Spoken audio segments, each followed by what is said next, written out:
Thank you. What a pleasure this has been. One of the meetings that I sat in on, one of the groups I sat in, Stuart Newman was talking of Craig Venter's Institute's claimed modeling of the entire life cycle of a cell. And Stuart described how the actual paper makes it very clear that the shape of the simulated cell is amorphous.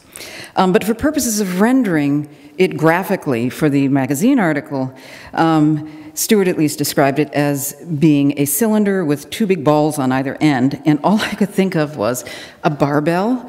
Talk about your governing metaphors, your watermarked world of branding.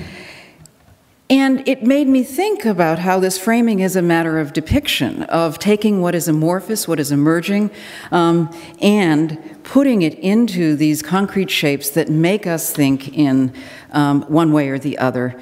And again, it is visual, not just verbal.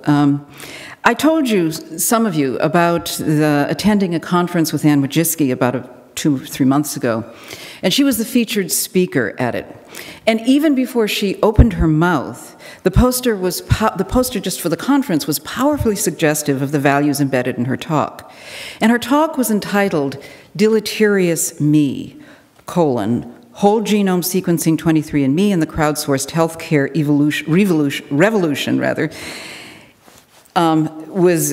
the letters were in big letters down one side, and the poster depicted the double helix as a spiral staircase with little Lego-like people climbing upwards, ever upwards, toward a darkly gloaming heaven. And I think that these images, too, provide a very effective metaphor for the concerns all of us have had about this entire subject, this industry, this bioprospective enterprise. DNA is too often figured in the popular imagination as an inevitably uplifting stairway to heaven, an infallible path to higher truth, doing the heavy barbell lifting toward utopia. And this, in turn, I think, leads to a credulous suspension of both ethics and caution. Consider, again, the peculiar locution of Wojcicki's very title, Deleterious Me. It posits the intimacy of me, the individual, as inherently self-destructive. It's an odd but very effective and increasingly ubiquitous, I think, recasting of mortality as autoimmunity. One's essence, the me, is framed as noxious, diseased, and decaying. And healthcare, by contrast, and health are positioned on the other side of that whole genome sequencing and crowdsourced healthcare revolution. They are located squarely, in other words, in the geography of crowd as source. If the individual is framed as dangerous, lonely, self-annihilating, its rescue lies in the comfort of crowds, safety in numbers, collective shelter from the harmful me, 23andMe. There is power in this conjoined set of idealized genetic references, a poignant longing for the embodied self-perfection, yet the fear and loathing of assured self-betrayal. There's something very nearly Shakespearean about the tension, tremulously human, mythically themed, with just a hint of hovering tragedy. Indeed, the urgencies of our technological revolution beg for philosophizing or negotiation on some theatrical public stage, some Faustian oratorio where narrative and necromancy meet for a solemn duet.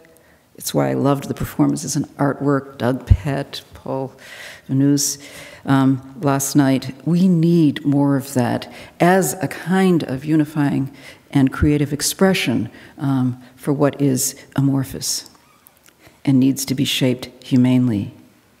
In the 21st century, however, our greatest passion plays are exploited rather in the realm of private contract rather than public good or participatory democracy.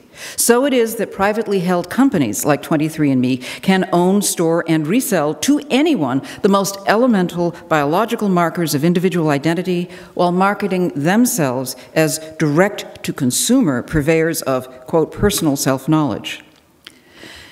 Richard Hayes and the team from the Center of Genetics and Society wrote the statement in your packets entitled Values for a New Biopolitics. Those values are, as we know, social justice, human rights, the common good, a precautionary approach, and democratic governance. And as you go forth with your work, let me draw your attention to the fact that all those values exist on the generous side of a moral spectrum. Last year, I spoke of a moral hierarchy in the law, with narrow libertarian, contractarian values at one end of the spectrum and broad considerations of how we behave toward one another as a society, values protected in our Constitution and embodied in human rights on the other end. And contract jurisprudence is styled as the realm of personal choice, needing little regulation or oversight because self-interest will save the day. It is a jurisprudence that also imagines that the objects of contract exchange are things, that they are inanimate, fungible, without feeling, industrial, without value, other than what the parties to the contract choose to embody in the price for that thing. But at the other end, constitutional jurisprudence looks at the duties of care we owe each other and to the common geography we share, or the culture that constitutes us, the constitutive values that cohere us as a society. And violations of constitutional rights are injuries to identity as a legal person, as a free subject whose citizenship is beyond price, beyond sale, whose autonomy is inalienable rather than alienable. And the remedy requires regulating or restoring political order, civic enfranchisement, civil rights, including revoking or amending laws. Anne Wojcicki said in response to a question after her speech at that conference that there is no difference between a customer, consumer, purchaser, and a citizen. But there is. And if you try to fight any of your battles on behalf of consumers, customers, purchasers, you are instantly limited by a contract frame. You will already have acceded to a market model with the least moral stake in any kind of state regulation because consumers are contractors and contractors act alone. They're rugged individualists. They choose their fate with little discernible detriment or interaction with others. So here's a hint about framing.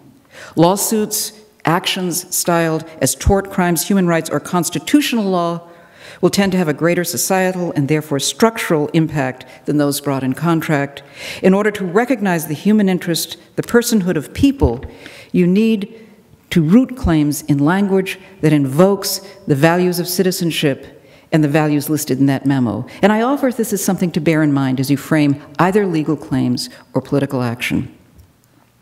Some of you may have read a memo by my colleague, Tim Wu, entitled in the New York Times, an op-ed piece, Free Speech for Computers, and I quote, "On the drive to work, a GPS device suggests the best route. At your desk, Microsoft Word guesses at your misspellings, and Facebook recommends new friends. In the past few years, the suggestion has been made that when computers make such choices, they are speaking and enjoy the protections of the First Amendment." It's not a violation. When the computer averages you and predicts your behavior and shares that profile for a price online, it is to be framed as free speech. And if you try to turn that googly gop off, well, that would be censorship. That's where this is going, and I'm quite serious about this. You laugh, but this is actually coming up to the Supreme Court. It is an assertion of a techno entity's right to free techno speech, a machine's right to speak.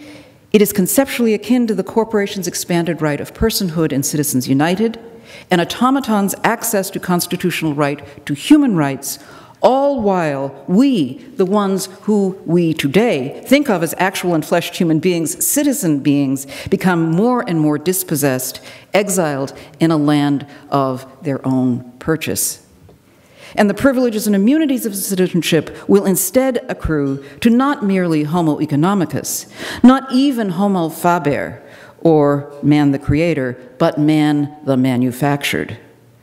Like H.G. Wells's Island of Dr. Moreau, where the mad doctor attempts to construct a human being by vivisecting and stitching together bits and pieces of random animals, machines, we will end up a land ruled by very unhappy cyborgs, automatons, so much less than what we could be, we, the people who are. Thank you.